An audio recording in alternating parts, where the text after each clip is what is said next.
What if the silence of a slave was not submission, but the beginning of vengeance? What if patience could outlast chains, and fire could erase the name of a powerful family? In 1841, in the heart of Kentucky, a woman named Joanna was sold as property. But did she remain a victim? Or did she become something far more enduring? A shadow, a legend, a phantom whispered through generations. If you want more stories like this one, forgotten, silenced, and those we should never forget, subscribe to the channel. The next case might already be knocking at your door. The year was 1841, and the town of Lexington stirred under the weight of summer heat. Dust clung to the air as wagons rolled toward the courthouse square, where men in wide-brimmed hats gathered with the casualness of those attending a fair. Yet it was no fairground they had come to see. The crowd pressed around the raised wooden platform where human beings were displayed, catalogued, and priced. They stood in silence, their eyes lowered, their bodies inspected with the indifference of livestock. Among them was Joanna, barely 20. Her frame was slender, her expression unreadable. Her hair was tied back hastily, her dress coarse and torn, betraying the haste with which she had been prepared for sale. When the trader called her name, she stepped forward without resistance, though every muscle within her carried the tension of an animal cornered. She did not tremble, did not cry, and it was precisely that stillness which caught attention. The auctioneer's voice rang out, praising her youth, her health, her usefulness. His words stripped away the last remnants of dignity, leaving only a body measured in coin. Men murmured, calculating her worth against the tobacco crops, the yield of cotton, or the darker uses whispered among them.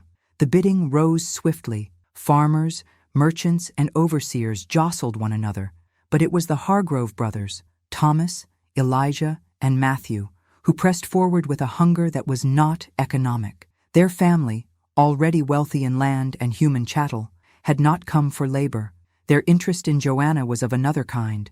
Thomas, the eldest, spoke with authority, his voice cutting through the crowd. Elijah, more cautious, weighed the price, but followed his brother's lead. Matthew, the youngest, leaned against the rail, his smile carrying a cruelty that needed no disguise. Together, they outbid the others, not with hesitation but with eagerness. The hammer struck. Joanna was theirs. Chains were not placed upon her wrists. They led her not as one drives a field hand, but as a possession reserved for private use. The whispers followed as they escorted her away, that she was not destined for the rows of cotton nor the smoke-filled kitchens, but for the rooms of the great house. A murmur of envy and pity spread among the onlookers. Envy, for she would escape the lash of the overseer. Pity, for her captivity would take another form, darker and unseen. The brothers did not glance back as they loaded her into their carriage. Joanna sat in silence, the rattle of iron wheels filling the air. She kept her gaze fixed on the horizon, where fields stretched endlessly toward the setting sun. No tears marked her face, no cry escaped her lips. She had been taken from one world and sold into another, and in the quiet of her stillness, she understood. Her body belonged to them now, but her silence remained her own. The carriage rolled steadily along the dirt road, carrying Joanna deeper into the Hargrove estate. The air grew heavier with each mile, the vast fields stretching outward like a kingdom carved from the earth. Cotton plants swayed in the evening breeze, their pale blossoms catching the dim light, while bent figures moved silently among the rows. Their labor was unending, their presence barely acknowledged by the men who owned both land and life. Joanna watched without expression, though the sight pressed against her chest like a stone. She was not bound for the fields, but she knew well enough that bondage had many forms. The house soon came into view, looming above the landscape with the authority of wealth. White columns rose from the front steps, the broad porch wrapped around the structure like a crown. Its windows glimmered with candlelight, a false warmth against the encroaching dusk. As the carriage halted, Joanna was led inside, her steps falling softly on polished floors that reflected the glow of chandeliers. The grandeur of the house did not disguise the stench of ownership that lingered in every corner. Thomas, the eldest, moved with the certainty of command, his voice carrying the weight of a master accustomed to obedience. Elijah followed with measured steps, his manner less harsh but no less assured. Matthew trailed behind, restless, his eyes fixed on Joanna with a gaze that stripped her of any veil of humanity. They did not speak of work, of tasks, or of duties. Instead, they spoke of her as though she were a rare acquisition, a prize now belonging to them alone. That night, Joanna was not placed among the other enslaved in the quarters behind the fields. Her place was in the great house, confined to a narrow chamber adjacent to the rooms of the brothers. The walls were close, the beds simple, yet the air was heavy with an unspoken truth. She was not meant to rest here. She was meant to wait. The silence of the chamber became its own kind of prison, the echo of footsteps in the hall reminding her of what would come. Days turned to weeks, and Joanna's existence settled into its grim rhythm. By daylight, she moved through the house in quiet servitude, pouring wine, clearing plates, carrying linens, and enduring the watchful eyes of those who measured her every gesture. By night, her fate lay in the hands of whichever brother demanded her presence. Thomas, with his stern authority, treated her as if claiming his right by law. Elijah cloaked his desire in false tenderness, whispering words that pretended to soften the cruelty of possession. Matthew reveled in her fear, laughing at her silence as though it were entertainment. The other enslaved people of the estate saw her seldom, and when they did, they looked upon her with guarded eyes. To them, she was both captive and separate, spared the lash of the overseer yet trapped in a cage of another design. Whispers followed her passing, whispers that carried both pity and suspicion. Some thought her fortunate, others knew better. For what freedom lay in being locked inside the heart of the house, within reach of its masters at all hours? Joanna bore it without word. She spoke little, moved carefully, and gave nothing of herself away. Yet within her silence there was a depth unseen by those around her. She learned their habits, their tempers, their weaknesses. She learned when Thomas retired from the study, when Elijah lingered with his brandy, when Matthew vanished into drunkenness. She listened at doors, she watched with eyes that never seemed to lift, and all the while she stored each fragment of knowledge deep within her mind. The great house appeared unshakable, a monument to the power of the Hargrove name. But in its corridors, beneath the polished wood and chandeliers, something fragile stirred, an awareness hidden behind the quiet face of the woman they believed broken. Joanna remained in her chamber at night, staring into the dark with open eyes. The house thought her silent. In truth, she was waiting. The summer deepened, and the fields of the Hargrove estate pulsed with labor from dawn until nightfall. Joanna seldom stepped outside, but when she did, it was under the shadow of command, carrying trays or fetching water from the well that lay near the slave quarters. It was there, on one such errand, that she first felt the weight of another's gaze upon her. Esther, an older woman whose back bore the scars of decades under the lash, paused her work and fixed her eyes upon Joanna. They were not eyes of judgment, nor of envy. They were steady, quiet, and knowing. Joanna did not lower her head as most did. She held the gaze for a heartbeat longer than custom allowed, and in that brief defiance, something passed between them, something unspoken, yet unshakable. That evening, when Joanna returned by lantern light, Esther's voice drifted low through the stillness. Pain teaches patience, child. Patience teaches more than they will ever see. The words were carried like embers into Joanna's silence, sparking a thought that had not yet formed into intent. Life within the house continued in its relentless rhythm. Thomas dictated the affairs of the estate with a severity that spread fear through the halls. Elijah lingered in her presence, speaking softly as though kindness could erase the chains that bound her.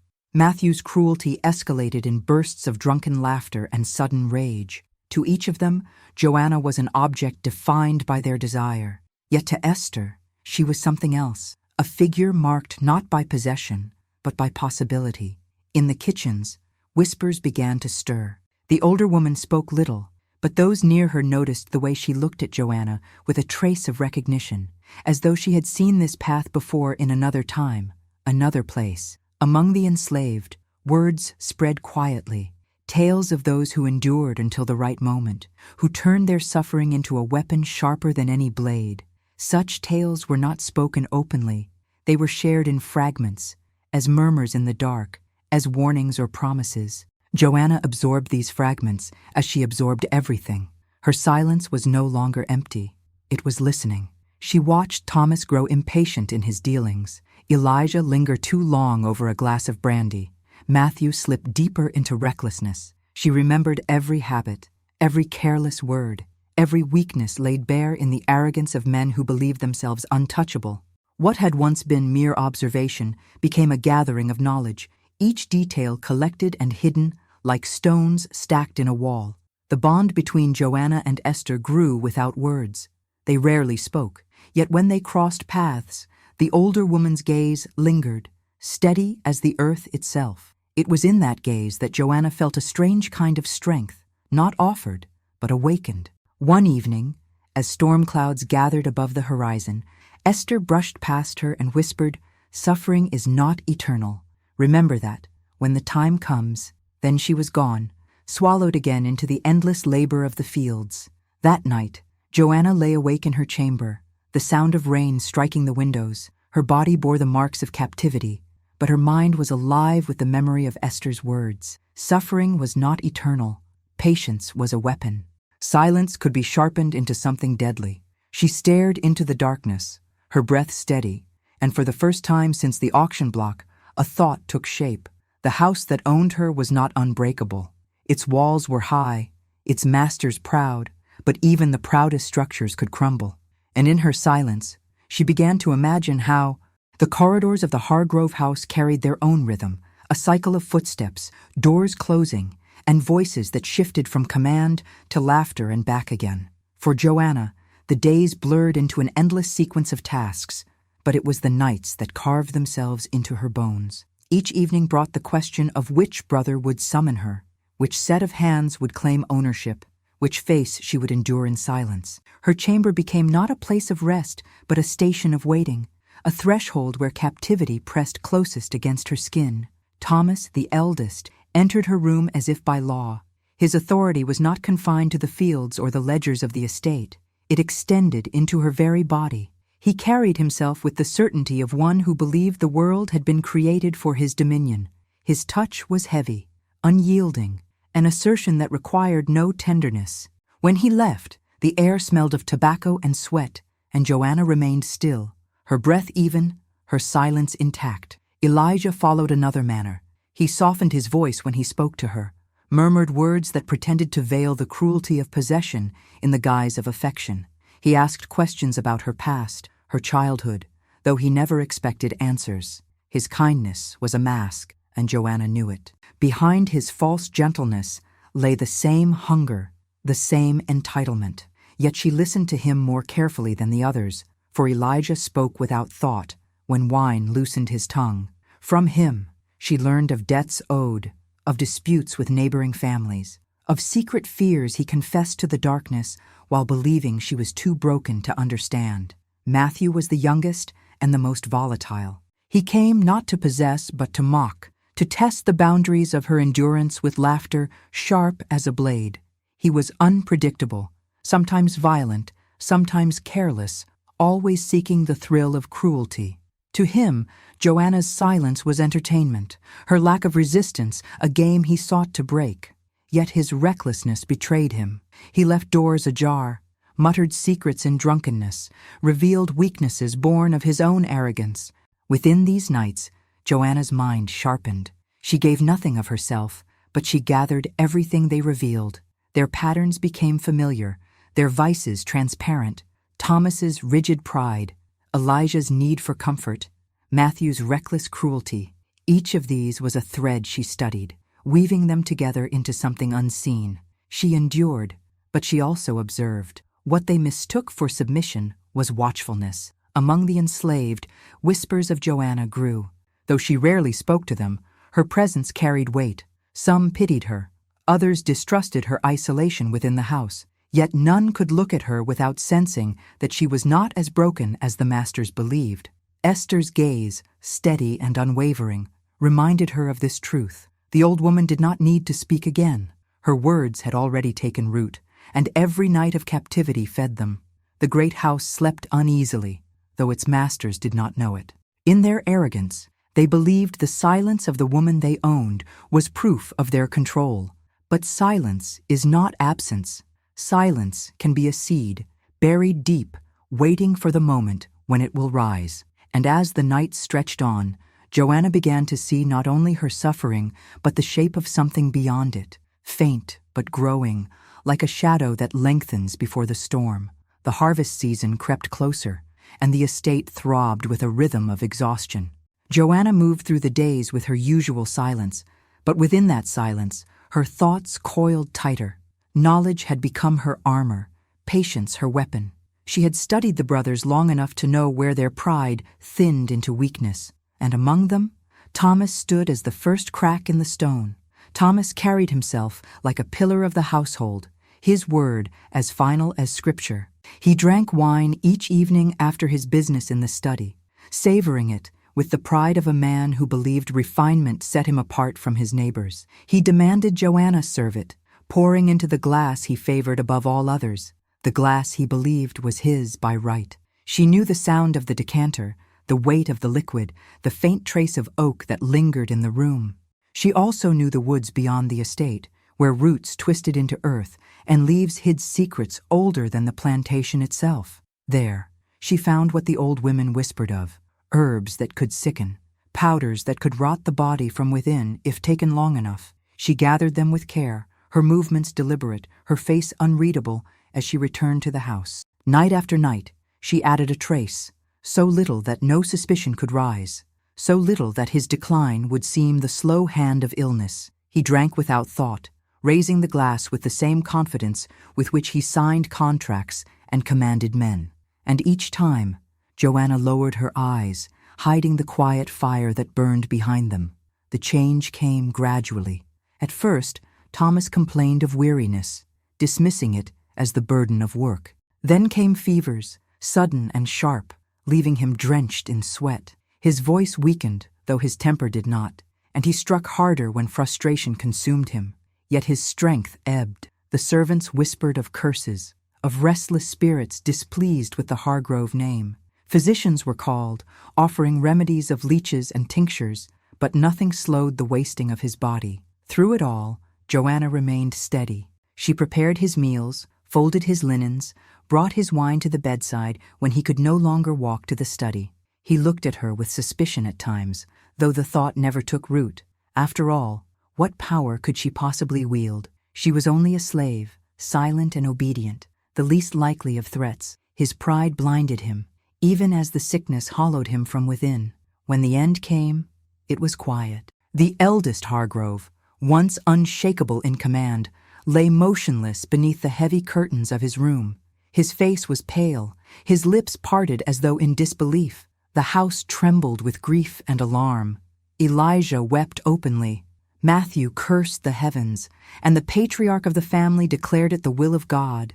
But among the enslaved, the whispers grew bolder. They spoke of justice in hushed tones, of a reckoning that might have begun. Joanna stood by the coffin during the wake, her hands folded, her expression still as stone. The candles flickered over his lifeless face, and in the wavering light, no one saw the calm in her eyes. She had delivered her first judgment, not with a scream or a blade, but with silence sharpened into poison. The pillar of the house had fallen, and the ground beneath the Hargrove estate trembled, though none yet understood how deeply. The death of Thomas cast a long shadow across the estate. His absence unsettled the household, for he had been its stern foundation, the voice that held command over labor, profit, and discipline. Without him, the structure wavered, though outwardly it still stood firm. Into that silence stepped Elijah, the second brother, burdened now with responsibilities he had never truly desired. Where Thomas had ruled with certainty, Elijah wavered with hesitation, seeking comfort rather than dominance. And in that weakness, Joanna found the second thread unraveling. Elijah came to her often, not in the manner of Thomas's blunt possession, nor Matthew's cruel mockery, but as though she might fill some void left in his spirit. He lingered in her chamber after nights of brandy, speaking of memories he had never entrusted to another. He spoke of debts owed to merchants in Louisville, of land disputes with neighboring planters, of the quiet fear that one day the family name would falter beneath the weight of its own pride. His words spilled easily, carried by the illusion that Joanna's silence was submission rather than witness. He told her, too, of his envy toward Thomas, of the years spent in the shadow of an elder brother whose certainty left no room for doubt. "He was always the pillar," Elijah murmured, his hands trembling as he held the glass. "And now he is gone, and the pillar has fallen, and I do not know how to stand." He looked at Joanna as though she might answer him, as though her stillness contained wisdom he could not grasp. She did not answer. She simply listened, the way she had always listened, her silence as deep as the night that surrounded them. In that silence, Elijah found solace, mistaking it for devotion. He began to trust her with tasks others would never grant. He let her handle his letters, asked her to bring ink and seal, allowed her to witness the fragile state of his affairs. Each secret was laid bare in her presence, and each secret she stored with the same precision she had given to Thomas's decline. Knowledge, for Joanna, was no longer survival alone. It was power, patient and unseen. The weeks wore on, and Elijah's dependence deepened. He called for her when the weight of the estate pressed too heavily on his shoulders. He whispered his fears into her silence, drank more than his body could bear, and sought her presence not only in the night, but also in the weary hours of the day. She became his confidant, though she had never spoken a word to earn the title. He gave it freely, blind to the danger of trust misplaced. It was on one such night, when his voice slurred with drink and his body sagged into weariness, that the thread of patience snapped into action. He fell asleep with his glass still half full, the air thick with the scent of liquor. Joanna moved quietly, her steps measured, her hand steady as she pressed cloth to his lips, firm enough to silence, firm enough to steal the breath from his lungs. He stirred weakly, eyes fluttering open in a moment of dim confusion, but no sound escaped him. In the stillness of the chamber, the breath of the second brother faded into nothing. The morning brought alarm. Elijah, the gentle son, the cautious heir, was found lifeless in his bed. His face bore no mark of violence, his chamber no sign of struggle. The family proclaimed it an act of God, a sorrowful tragedy that claimed him too soon, just as it had claimed Thomas. Yet among the enslaved, whispers turned sharper. 2 brothers gone, both within the span of months, and one woman still stood silent in the heart of the house. During the burial, Joanna stood again among the mourners, her eyes fixed, her posture unyielding. She did not weep, nor did she lower her gaze. The earth swallowed Elijah's coffin, and the household wept for its fragility. But within her silence, Joanna carried the weight of 2 victories, unseen and unsuspected, as the foundations of the Hargrove estate continued to tremble. With Thomas buried and Elijah lowered into the earth beside him, the house of Hargrove rested its future on a single man. Matthew, the youngest, had inherited the estate in body, if not in spirit. Where Thomas had ruled with stern command and Elijah with faltering hands, Matthew presided with volatility, a storm without anchor. The weight of responsibility pressed against him, but he bore it not with solemnity, only with rage and suspicion.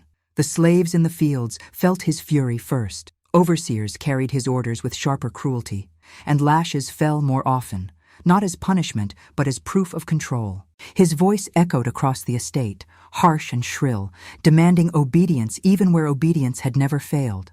In the house, his presence was restless, pacing rooms at night, spilling drink upon polished tables, muttering curses at shadows that offered no reply. Grief had not softened him. It had sharpened him into something jagged and dangerous, and always his eyes returned to Joanna. The deaths of his brothers lingered in his mind, though he would not speak of them openly. He watched her move through the halls, studied the silence that clung to her, and grew uneasy. Yet unease never translated into release. Instead, it festered into a desire to dominate more completely, to stamp out the calm that unsettled him. His cruelty took new shapes. He threatened, he mocked, he dragged her by the wrist through corridors simply to hear the echo of her steps against stone. One night, in a drunken fever, he cornered her near the hearth, a branding iron still glowing from the flames. His words slurred with malice as he declared his intention to mark her forever, to sear into her flesh the proof of his ownership. The iron hissed in the air, and the room seemed to contract with the heat of it. Joanna did not cry out, did not beg. She looked at him with the same calm that had unsettled him since the day she entered the house. In that silence, she spoke without words, and Matthew faltered. For the first time, she broke her stillness with truth, her voice low, steady, and unmistakable. She told him that Thomas had not been taken by illness, that Elijah had not been claimed by fate. She told him that their deaths had come by her hand, not through violence or rage, but through the patience of a silence he had never understood. Her words fell like stones into the pit of his fear, and the iron trembled in his grasp. Panic twisted his face. The arrogance of ownership cracked into terror, and the young master stumbled backward as though pursued by an unseen force. He shouted at her, cursed her as witch, demon, curse upon his family's name. Yet beneath the noise was the undeniable truth. His house was crumbling, and the woman he had believed powerless had become its undoing. From that night forward, Matthew lived like a man hunted. He bolted doors, barred windows, and carried pistols at his side, even within the safety of his chambers. He drank more heavily, his laughter shrill and broken, his cruelty sharper but less certain. Every shadow unsettled him, every silence a reminder of the truth Joanna had spoken. And Joanna waited. She had broken her silence not to explain, but to unmake him. Fear now walked with him through every hall, clung to him in every corner of the estate. His power remained in title, but not in spirit. The master of the Hargrove estate had become its prisoner, haunted not by ghosts, but by the living shadow of the woman he could neither command nor escape. Autumn pressed upon the estate, and with it came a restless chill that settled into the bones of the house. Matthew, once bold in his cruelty, now carried himself like a man encircled. He barked orders with desperation, not authority, and his laughter rang hollow through the halls. He drank until his words slurred, until his hands trembled, until fear seeped from his skin like sweat. The slaves whispered of a curse, of a spirit that had laid claim to the Hargrove bloodline. In the silence of her chamber, Joanna listened, patient as ever, the storm within her nearing its hour. Matthew's paranoia grew unbearable. He saw threats in every shadow, betrayal in every face. He struck at servants without cause, locked doors against imaginary intruders, and kept the branding iron near his bed as if it could ward off the presence that haunted him. But no iron could shield him from the weight of her gaze, nor from the memory of her words. The estate had grown into a cage of fear, and its master was the most captive of all. On the night the storm came, the air was thick with thunder, the sky veined with fire. The house stood restless under the lash of wind, its walls groaning as if in warning. Joanna moved through the halls with measured steps, carrying no torch, yet trailing the scent of oil upon her hands. The storm outside howled against the windows, and within those cries another sound soon rose, the crackle of flame. It began in the lower halls, where embers caught along the beams, small at first, then growing with a hunger that would not be denied.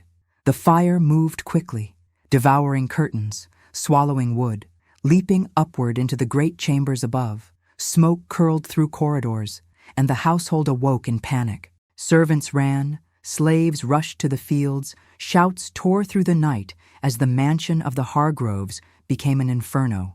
Amid the chaos, Matthew's voice shrieked above all others. He stumbled through the burning halls, pistol in hand, calling for Joanna with curses and threats. But she did not answer. The fire drove him upward, drove him into the very heart of the house that was now collapsing around him. Beams cracked, ceilings gave way, and the smoke clawed at his lungs. Still he searched, desperate not for her presence, but for the power he had lost to her silence. And then, as the flames roared and the house groaned under its own weight, he saw her. Joanna stood at the end of the hall, her figure framed by smoke and fire, her eyes steady, her face calm. For one heartbeat, he reached for her, as though her silence might yet save him. But she did not move. She only turned, vanishing into the storm of flame. When the house fell, Matthew fell with it. His body was found beneath a beam, crushed and charred, his pistol melted into useless metal beside him. The once mighty Hargrove mansion lay in ruin, its columns shattered, its windows gaping like hollow eyes. Among the ashes, they found only fragments of the lives once claimed within its walls. And in the wreckage, One thing remained: the broken chains that had once bound Joanna, left upon the floor like an unspoken truth. The fire burned until dawn, leaving nothing but blackened stone and smoldering earth. The Hargrove name, so proud, so feared, was reduced to ash, and though the flames had consumed the house, no one could say they had consumed Joanna. She was gone, vanished into the storm, leaving behind only silence and ruin. The ruins of the Hargrove estate smoldered for days, black columns of smoke rising like a monument to all that had been consumed. The town gathered at a distance, murmuring of judgment, of divine wrath, of curses older than the land itself. Neighbors rode in from miles away to witness the fall of a family that had once stood untouchable. But amid the ash and ruin, one truth remained unspoken.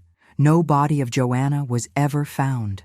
Among the enslaved, whispers spread swiftly. Some said she had perished in the flames, her spirit rising with the smoke to haunt the sky above the charred fields. Others swore she had been seen slipping into the storm that night, moving with the wind toward the forests, free at last. In the quarters, her name became more than memory. It became a murmur of hope, passed in the dark between weary hands and tired voices. Joanna, who endured. Joanna, who waited. Joanna, who avenged. For those who labored still in bondage, her story grew into a secret hymn. Mothers hushed their children with it, not in fear, but in reverence. Men bent beneath the lash whispered it through clenched teeth. Even the old, who had seen too much to believe in miracles, let the name rest upon their tongues like a balm. She was no longer only a woman. She was a sign that patience could break chains, that silence could wield the weight of thunder. Beyond the estate, tales carried themselves further still. Travelers spoke of a woman walking northward, cloaked in rags, her eyes sharp as if she had seen the world burn. Some claimed she reached the Ohio River, guided by hidden hands across the waters toward free soil. Others believed she vanished into the hills of Kentucky, living among those who sheltered runaways, her presence both protection and warning. And some insisted she had never left at all, that she lingered near the ruins, a shadow seen at dusk, watching those who dared to step upon the cursed land. The Hargrove fortune crumbled with the house, debts swallowed what little remained, and relatives quarreled over scraps of inheritance, but none could erase the stain upon the family name.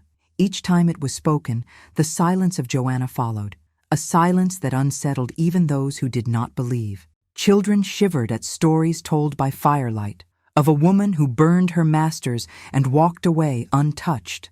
As seasons turned, the fields that had once yielded cotton and tobacco grew wild, their rows swallowed by weeds.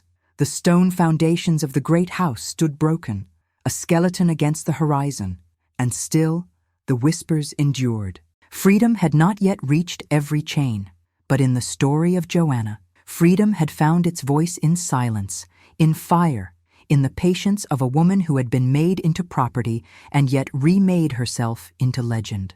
Her name no longer belonged to the Hargroves, nor to any master. It belonged to the wind that carried it, to the soil that held it, to the voices that kept it alive. Joanna had disappeared into mystery, but in disappearing, she became eternal. Years passed, and the tale of Joanna refused to die.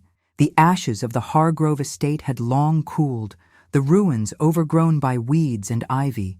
Yet the memory of that night remained alive in every whisper carried across Kentucky's hills. Travelers spoke of the land as cursed, a place where crops withered and animals balked at crossing. Children dared one another to step among the crumbled stones, swearing they could hear footsteps behind them when no one followed. But always, the story returned to her, the woman who endured, who vanished, and who remained. Along the backroads and river paths, stories multiplied. Wagoners swore they had seen her at twilight, a lone figure walking against the horizon, her posture rigid, her face pale in the dying light. Hunters claimed they had glimpsed her near the forests, standing silently among the trees, vanishing the moment they approached. Some said she appeared in towns under another name, passing quietly, her eyes shadowed with the weight of memory. Others believed she was no longer flesh at all, but spirit, bound to the soil where she had suffered, freed only by fire, yet unwilling to depart. Among the enslaved who still labored in Kentucky, Her presence became more than a story. She was an omen, a protector, a whisper that reminded them not all chains were eternal. When the lash struck, her name carried between clenched teeth. When families were torn apart, her silence returned as comfort. She became a ghost, not of fear, but of resistance, her legend filling the void where freedom had yet to arrive. To some, she was justice itself, moving unseen through the land of bondage, a reminder that no master's hand was beyond reach. But to the families who lived in mansions with high porches and wide fields, her name was something else entirely. It was dread. Planters told their children to stay indoors at dusk, lest Joanna's ghost pass by.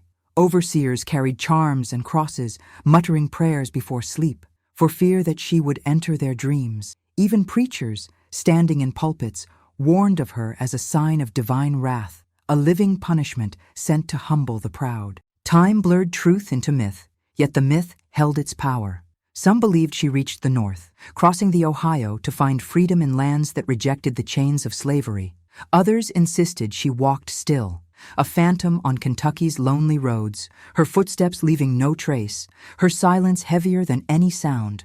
And there were those who claimed she came not to be seen, but to be felt, the sudden chill in the air, the flicker of a lantern's flame, the sense of eyes watching from the dark. In the end, no one could say with certainty what became of her. Perhaps she lived and died as flesh, her bones resting in an unmarked grave, far from the land that had sought to own her. Perhaps she became eternal, bound not by chains, but by the memory of vengeance fulfilled. Yet one truth endured beyond doubt. The house of Hargrove had fallen, and at its ruin stood Joanna, whether in body or in spirit. And so she remained, in story, in whisper, in fear and in hope. A phantom of Kentucky, born of silence, carried by fire, remembered by those who still walked in chains, and feared by those who believed themselves masters.